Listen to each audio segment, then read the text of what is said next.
Okay, so my name is William. I come from North Carolina. I came to Korea in 2004 because since I was maybe 15 or 16 years old, I had been learning Taekwondo. And I did Taekwondo several years, and in 2004, my Taekwondo instructor offered me a chance to come to Korea. And there was a small school that had a Taekwondo department, and they offered me a full scholarship for 2 years. So I came here for that. And since that time, I studied Korean language. I did my bachelor's degree, my master's degree here, and I've been here ever since. This is Chilpo Beach, one of the many beaches in Pohang, South Korea. To William, this rocky outcrop at the northern end of the beach is known as ADS 126. ADS stands for the Adopt a Dive Site initiative of Project Aware. Due to its location and ocean currents, this location has a lot of debris on both its shores and beneath the waves. Since moving to South Korea, William has developed a strong connection for this area and has made it his mission to clean it when ocean conditions allow him to do so.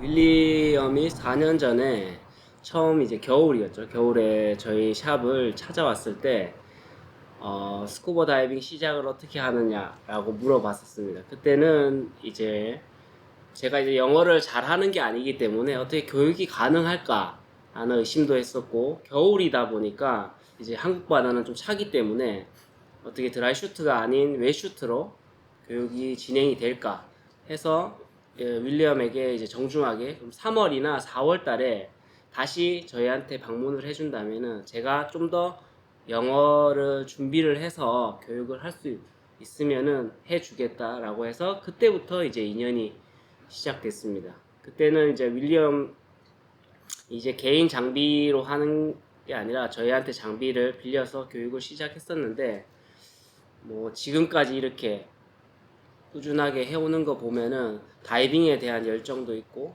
그리고 또 뭐 바다를 정말 이제 자기 고향이 아닌 한국 바다를 정말 사랑하는 것 같아서 저는 이제 개인적으로 정말 고맙게 생각하고 있습니다. The first time I got into the swimming pool, I didn't enjoy scuba diving at all. I felt like, an astronaut putting on all of this gear, and I felt, encumbered by everything. Snorkeling is very quiet. All you hear is,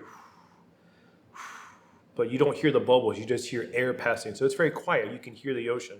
But with scuba diving, you hear, every time you exhale, you hear blah, blah, blah, blah, blah.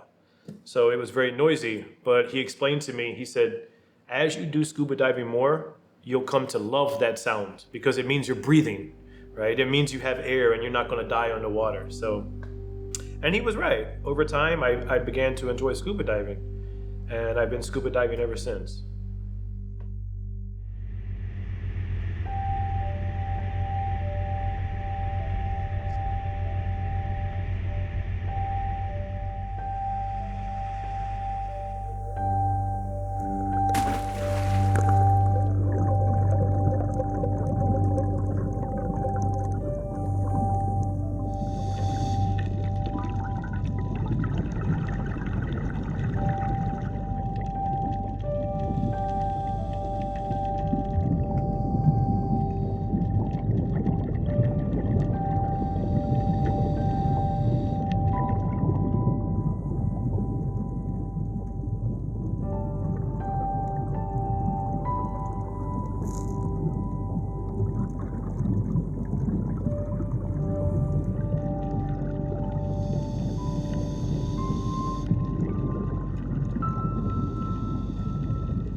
And so the first level of scuba training is open water. And so the next level is advanced open water. And when you do advanced training, advanced open water training, you have 5 specialties that you have to complete. There's one specialty called AWARE. AWARE is a conservation arm of the PADI Scuba Diving Organization. And they focus a lot on conservation of the ocean. And another wing is about debris, marine debris. And so to do and complete that specialty, basically all that I needed to do was go scuba diving. And if I find some trash in the water, just put it in my pocket, take it out of the ocean, and do a little report on the website. And so I thought that would be a way that I can finish my advanced scuba diver training. So I did that. And what happened was, after I had completed that course, I wanted to go scuba diving just to practice some basic skills. I wanted to practice taking off my scuba unit or finding my regulator if I lost it. Very, very basic scuba skills. But going out on a boat for scuba diving cost, quite a bit of money. And, I wanted to just try to save money and just practice. So I started just going to the beach. So what I would do was I would go down and I found a scuba diving location near Chilpo Beach. And I would just pay 10,000 won to borrow an air tank and weights. And I would just go off the beach. I could just walk there, so I didn't have to pay a boat. I could just walk into the water and just go out deep enough and just practice the basic things I wanted to practice. But as time went on, when I was there in the water, I started seeing trash. So I started cleaning these things basically because I didn't want to look at them.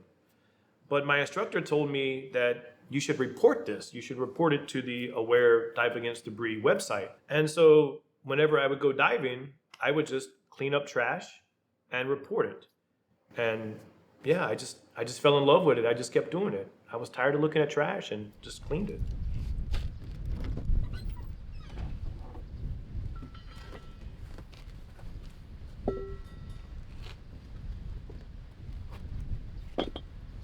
The waves aren't too bad. It's a little bit choppy as far as wind, but a couple days last week, the waves are pretty high, over 2 meters, maybe 2.5 meters.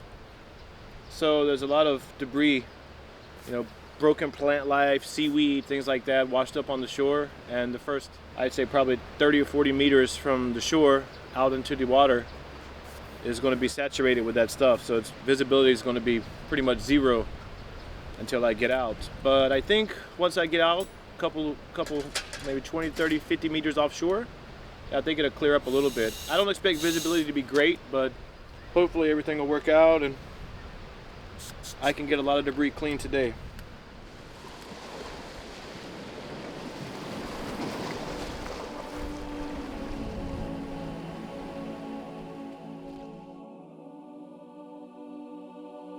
Just before the official beach season starts, and many visitors flock to the beaches of South Korea, William went down to his dive site to do his regular cleanup. In just a short 40-minute dive, and with poor visibility, William was able to find debris and trash ranging from disposable plastic bags, old shoes, discarded eel traps, and much more.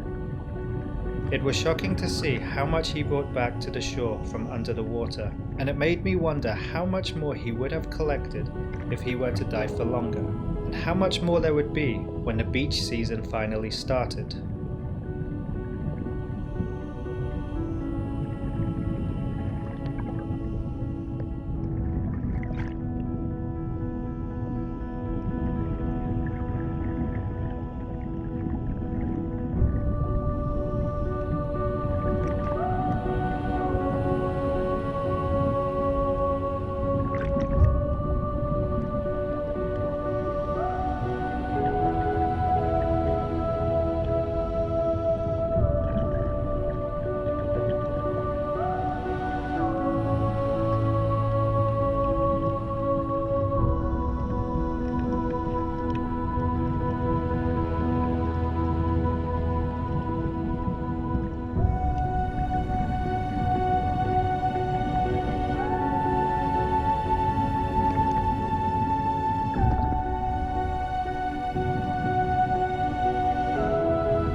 the temperature was pretty good.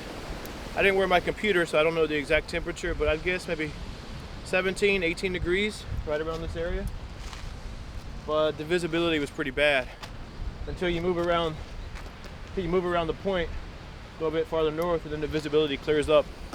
So the visibility is pretty good out there, maybe 4 or 5 meters, which is pretty good for this area.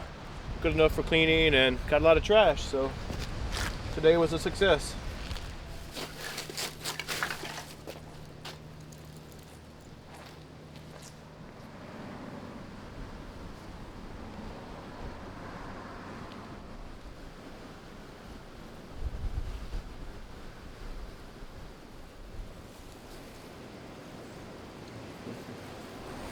Plastic in there.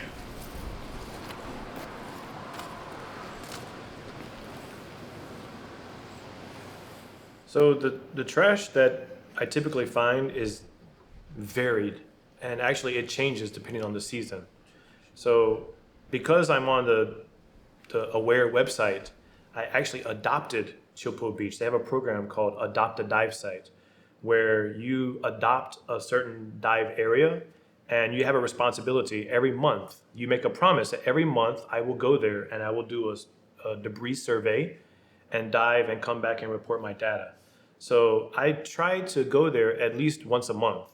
And some months, like in summertime, I may go there 2, 3, even 4 times a month. And in wintertime, conditions here in Korea tend to be a little bit rough as far as waves and surf are concerned, so I can't go in winter.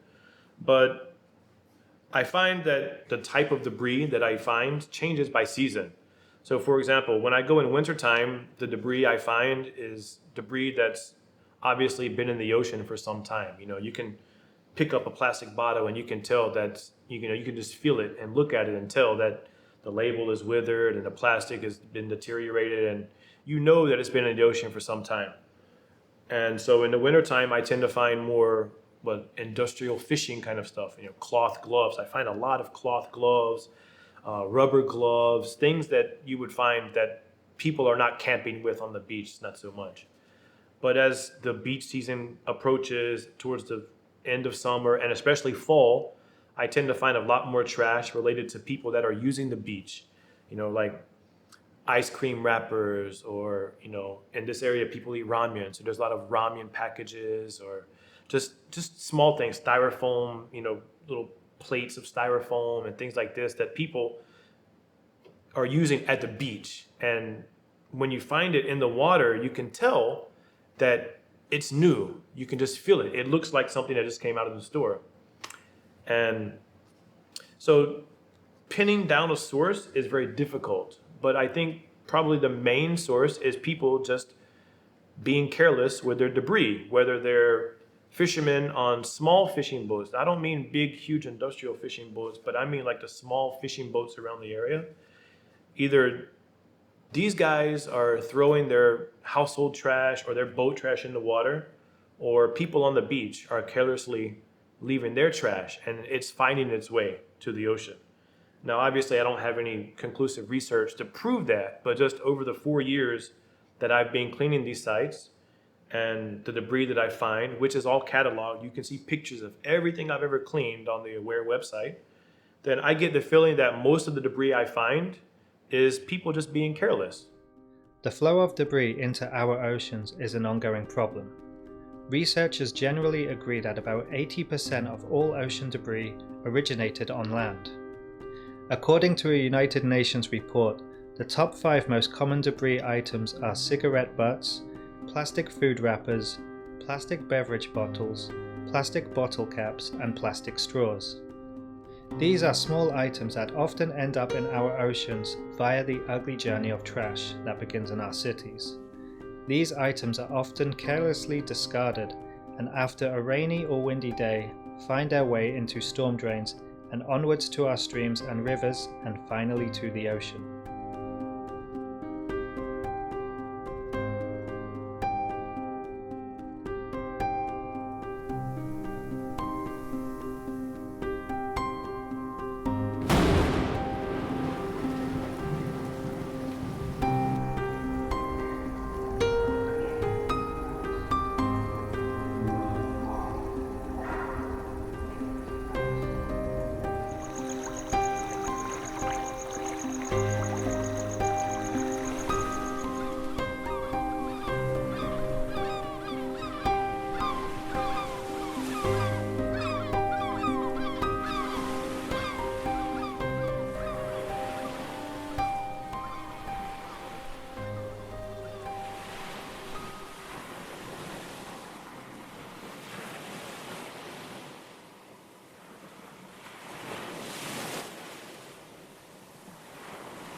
That'll fix your ass.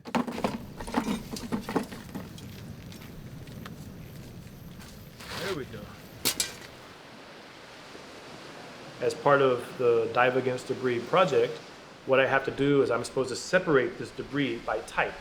So all of the plastic over here and the cloth and the rubber and the metal, and I just separate all this stuff by piece and record the data on the data card. So the data card has different things, plastic bottles, over 2 liters, under 2 liters, plastic, this, that, and the other. There's probably 150 different types of debris that you log. And so I'll separate all of this, log it on the data card. Then I take pictures for my Facebook group so I can show people. And also for the website, when I record the data, one of the things I do for data consistency is I take pictures of everything I clean. So when I report this, people can actually audit my reports and say, wow, he really did clean 75 pieces of plastic, because you're just a picture. You can count if you want to. And so I'll take the pictures, put them on the website, and that's it. See, it's punching through my bag here. Some of the fiberglass I had to break to get it in. A lot of the trash is burned like this, like the Ghost Stop cards I found last time, or this. I mean, I can't understand why I find shit that's burnt so often, right? Like, there's got to be a reason for that. But you can see that's been burned. Actually, that's 2 pieces, 2 different things.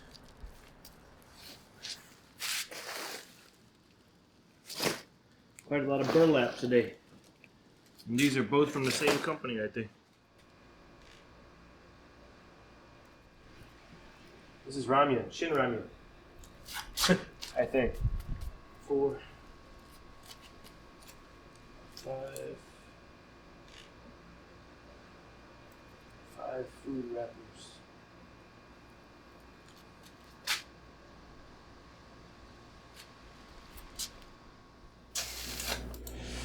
Okay, let's look at these real quick. Ah, who's this guy?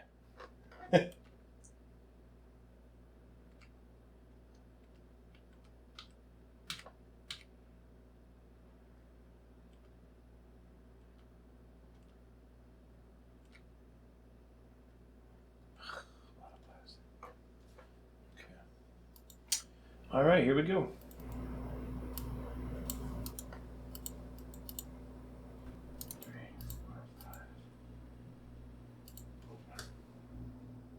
Longitude, latitude. 22. 3 plus 2, 5.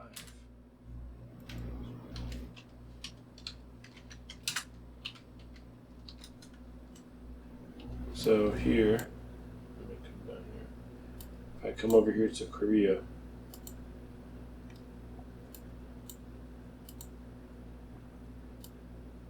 see Jeju's been busy lately.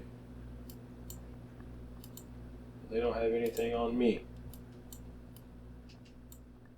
So this is up until my last survey. Today, this probably be really close to 6,000 once they put what I did today in. But this is the pinwheel of all my... They can't even fit it on the screen. I wish I could just zoom out and see this pinwheel. But if I zoom out, it just comes back to this. So it'll be here. And that's it. Now just take a shower and have some adult beverages and enjoy the rest of my Saturday. 자, 윌리엄이 지금 4년 정도 되면서 너무 대단하다고 생각했던 게, 이제 윌리엄이 이제 환경 보호를 하는 섹터가 있는데, 이제 포항 쪽에 칠포 해수욕장에서 이제 클린을 하고 있는데 너무 대단한 것 같아요. 봉사활동인데 매주 이제 바다가 허락하면은 가서 이제 청소를 하고, 그 다음에 이제 분류를 해서 자기가 이제 또 프로젝트 외에 브리핑도 하고, 그러면서 이제 한국 바다인데 한국 사람이 아닌 외국 사람이 이렇게 열정적으로 청소를 하는 거 보고, 저 또한 이제 조금 반성하게 되고 또 윌리엄과 함께 이제 한국 바다를 청소를 해 나가야 되지 않을까. 조금은 어렵지만 이제 시도를 해봐야 되지 않을까라는 생각을 많이 하게 됩니다.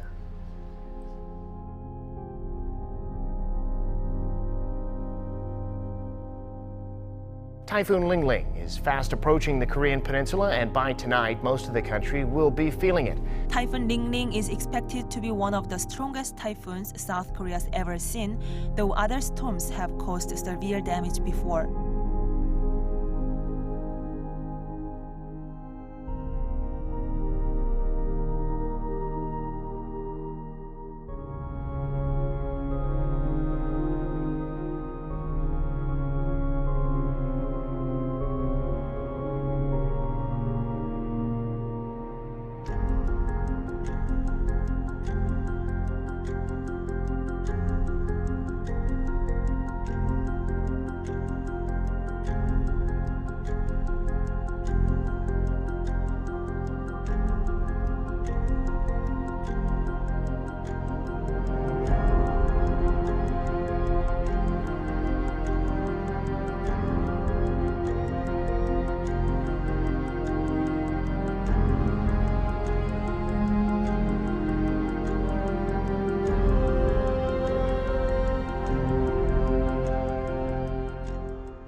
The year's 18th typhoon is fast-moving and powerful. Mitak swept across the southern part of Korea yesterday and is now moving out towards the East Sea, forecast to leave the country by the afternoon.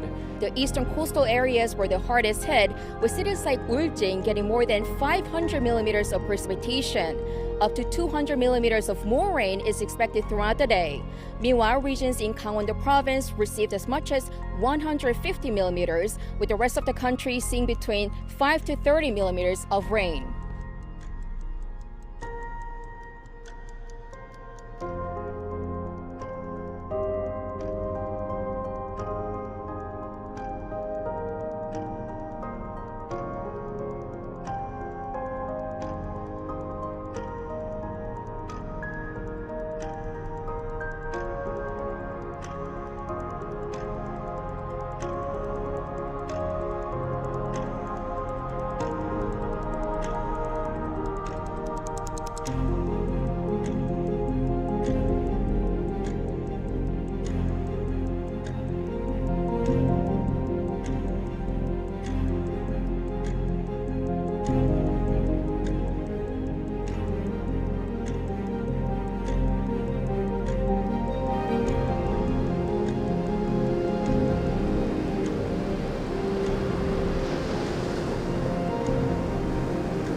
Yeah, so it's been over a month since I've been down here to clean up at the beach, because this year we've had a record number of typhoons coming through South Korea, so the oceans have been pretty rough.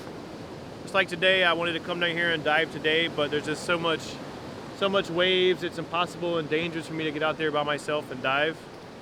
And you know, as you can see on the beach, it's just nasty. There's just so much trash that's been washed up out of the ocean. Probably because due to the typhoon last week, the typhoon that came through last week didn't actually come to Korea.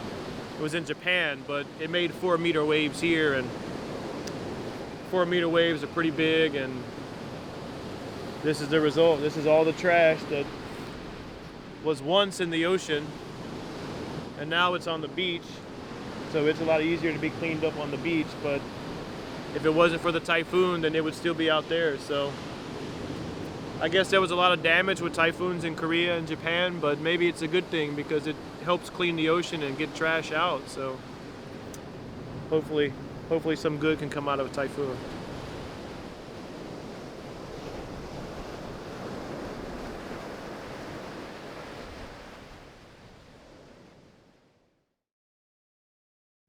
So a lot of people ask me, why do I do this work? You know, why do you spend your money to drive down to the beach? And why do you spend money to borrow air tanks to clean the ocean? There's so much trash out there, and really the trash that I clean, it looks like a lot when I bring it out of the ocean, but really in the grand scheme of things, it's really a small amount. So people ask me, why do you do it? You're really not making a big difference. But at this point in my life, where I'm at in life, this work has kind of become like a legacy for me. Because, I'm not married, I've never been married, and I don't have any children. And so this work is like a child to me. When I'm departed from this earth, when I leave this earth, I ask myself, what do I have that people are going to remember me for? What's going to exist of my life when I'm done? And this work and this film are going to be things that will represent me after I'm gone. And so for me, that's worth spending a little bit of money, because I enjoy scuba diving, of course, but also just fulfilling that need that I have in myself as a man to have some kind of legacy after myself is very strong motivation to keep doing this work. I remember, many years ago, maybe, 8 years ago, I think, my sister and some other people from the city and from the surrounding area, they would go outside the Ringling Brothers and Barnum Bailey Circus, and they would protest the unethical treatment of the animals. They would organize by Facebook, and they would just go stand outside the circus with signs, saying, this is what's happening to elephants. And they were just out there letting their voices be heard. Maybe 3 years after she started doing that, the Ringling Brothers and Barnum Bailey Circus closed down. And when I saw that, I thought to myself, wow, even just regular everyday people can go out there and make a real difference. Lately here in South Korea, the government's been doing quite a bit regarding plastic waste. And actually these days, quite a lot of civic groups are going out and they're taking action. And in particular, there's this one group in Pohang, and they're a group of mothers. And they go out to the beach with their children and they clean up trash. And they are teaching their children about the issue of ocean debris and plastic on the beach and people being more responsible with their garbage. That group and myself, we don't get money from the government. Nobody is paying my gas fee. Nobody's paying those mothers' lunch fee. Nobody's paying anybody any money to do that. They're just doing it because they care about this issue. And we need more people to act like that.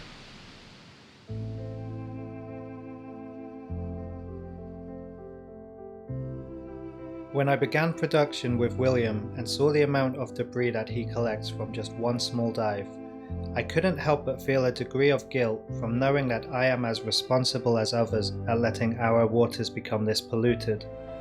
William is passionate about what he does, and he will never give up on doing his part to ensure the life of our planet lives on. So far he has collected more than 6,000 pieces of debris.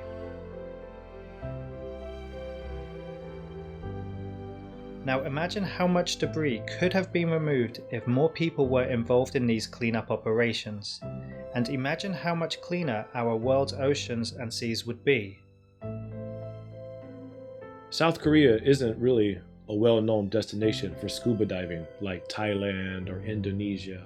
But even in Pohang, where I go scuba diving and where I clean trash, there's so much beauty out there and people really don't realize it. There are times where I'm out there and I'm cleaning trash and there are literally thousands of fish around me. Or there's other times where I'll be there in the ocean playing with an octopus or watching, a small hermit crab crawl across the bottom of the ocean. My guess is, I imagine that if people could really see what kind of beauty is out there in Korea's ocean, just right off the beach, not far away, but just right, 50 meters out of the water, then it would inspire people to care a little bit more about how they dispose of their trash. Everybody has the power in their day-to-day life to do something to help clean the ocean, right? I mean, people can use, reusable bags when they go shopping, or don't take a straw when you go buy your coffee, or be careful with trash and blowing out the window of your car. There's so many things that everybody can do to help reduce this problem of ocean trash. And all of these are simple changes that everybody can make in their daily life.